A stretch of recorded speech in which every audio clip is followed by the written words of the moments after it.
ಪ್ರಕೃತಿಯ ನಡುವೆ ಹತ್ತಾರು ವಿಚಿತ್ರ ಮತ್ತು ವಿಸ್ಮಯಕಾರಿ ರಹಸ್ಯಗಳಿವೆ. ವಿಜ್ಞಾನ ಲೋಕಕ್ಕೂ ಬೆರಗು ಮೂಡಿಸುವಂತಹ ಘಟನೆಗಳು ನಡೆಯುತ್ತವೆ. ಅವುಗಳ ಪೈಕಿ ಈ ಹಣ್ಣು ಕೂಡ ಒಂದು.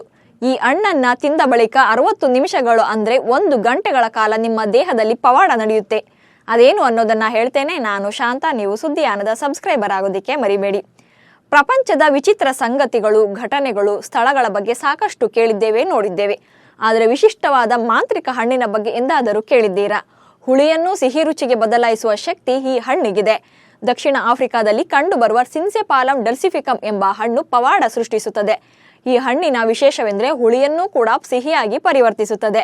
ಈ ಹಣ್ಣನ್ನು ಮೊದಲು 1968ರಲ್ಲಿ ಜಗತ್ತಿಗೆ ಪರಿಚಯಿಸಲಾಯಿತು. ಈಗ ಈ ಹಣ್ಣಿನಿಂದ ಮಾತ್ರೆಗಳನ್ನು ಸಹ ತಯಾರಿಸಲಾಗ್ತಾ ಇದೆ. ಮಿರಾಕ್ಯುಲಿನ್ ಎಂಬ ಪ್ರೋಟೀನ್ ಈ ಹಣ್ಣಿನಲ್ಲಿ ಕಂಡುಬರುತ್ತದೆ. ಈ ಪ್ರೋಟೀನ್ನ ವಿಶೇಷತೆ ಎಂದರೆ ರುಚಿಯನ್ನು ಬದಲಿಸುವ ಶಕ್ತಿ ಇದಕ್ಕಿದೆ. ಇದು ಯಾವುದೇ ರುಚಿಯನ್ನು ಸಿಹಿ ರುಚಿಯಾಗಿ ಬದಲಾಯಿಸುತ್ತದೆ. ನೀವು ನಿಂಬೆ ಹಣ್ಣಿನ ಟೇಸ್ಟ್ ನೋಡಿದ್ದೀರಾ ಅಥವಾ ವಿನೆಗರ್ ಕುಡಿದಿದ್ದೀರಾ? ಅದೆಷ್ಟರ ಮಟ್ಟಿಗೆ ಹುಳಿ ಇರುತ್ತೆ ಅಂದರೆ ಮೈಯೆಲ್ಲ ಒಂದ್ಸಲ ಜುಮ್ಮನಿಸಿಬಿಡುತ್ತೆ. ಆದರೆ ನೀವೇನಾದರೂ ಸಿನ್ಸೆಪಾಲಮ್ ಡಲ್ಸಿಫಿಕಮ್ ಹಣ್ಣನ್ನು ತಿಂದು ಬಳಿಕ ನಿಂಬೆ ಹಣ್ಣಿನ ರಸ ಕುಡಿದರೆ ಚೂರು ಕೂಡ ಹುಳಿ ಅನ್ನಿಸಲ್ಲ. ಈ ಹಣ್ಣನ್ನು ತಿಂದ 60 ನಿಮಿಷಗಳಲ್ಲಿ ಎಲ್ಲವೂ ಸಹ ಸಿಹಿಯ ಅನುಭವ ನೀಡುತ್ತದೆ. ನಿಮ್ಮ ನಾಲಿಗೆಗೆ ಎಲ್ಲವೂ ಸಿಹಿಯಾಗಿ ಕಾಣಿಸುತ್ತೆ. ಈ ಹಣ್ಣಿನಲ್ಲಿರುವ ಪ್ರೋಟೀನ್ನಿಂದಾಗಿ 10 ರುಚಿಗಳು ಬದಲಾಗುತ್ತವೆ. ಇಂದ್ರಿಯಗಳ ಮೂಲಕ ನೀವು ಇದನ್ನು ಅನುಭವಿಸಬಹುದು. ಮಿರಾಕ್ಯುಲಿನ್ ಪ್ರೋಟೀನ್ ಅನ್ನು ಟ್ಯಾಬ್ಲೆಟ್ ರೂಪದಲ್ಲಿ ಸೇವಿಸೋದ್ರಿಂದ ಸಿಹಿ ರುಚಿಯನ್ನು ಗ್ರಹಿಸುವ ಸಾಮರ್ಥ್ಯ ಕೂಡ ಹೆಚ್ಚಾಗುತ್ತೆ. ಇದು ತಕ್ಷಣವೇ ಸಿಹಿ ಗ್ರಂಥಿಗಳ ಸಾಮರ್ಥ್ಯವನ್ನು ಹೆಚ್ಚಿಸುತ್ತದೆ. ಈ ಹಣ್ಣಿನ ಒಂದು ಸಮಸ್ಯೆ ಅಂದರೆ ಅದು ಬೇಗನೆ ಕೆಡುತ್ತೆ.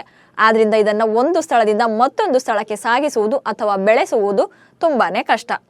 ಇನ್ನು ನೀವು ನಮ್ಮ ಸುದ್ದಿಯಾನ ಚಾನಲ್ನಲ್ಲಿ ಜಾಹೀರಾತು ನೀಡಬಹುದು. ಜಾಹೀರಾತು ನೀಡಲು 9110295814 ನಂಬರ್ಗೆ ವಾಟ್ಸಪ್ ಮಾಡಿ. ನಿಮ್ಮ ಪ್ರೀತಿ ಪಾತ್ರರಿಗೆ ಸುದ್ದಿಯಾನದ ಜೊತೆಗೆ ಶುಭಾಶಯವನ್ನು ಕೋರಿ.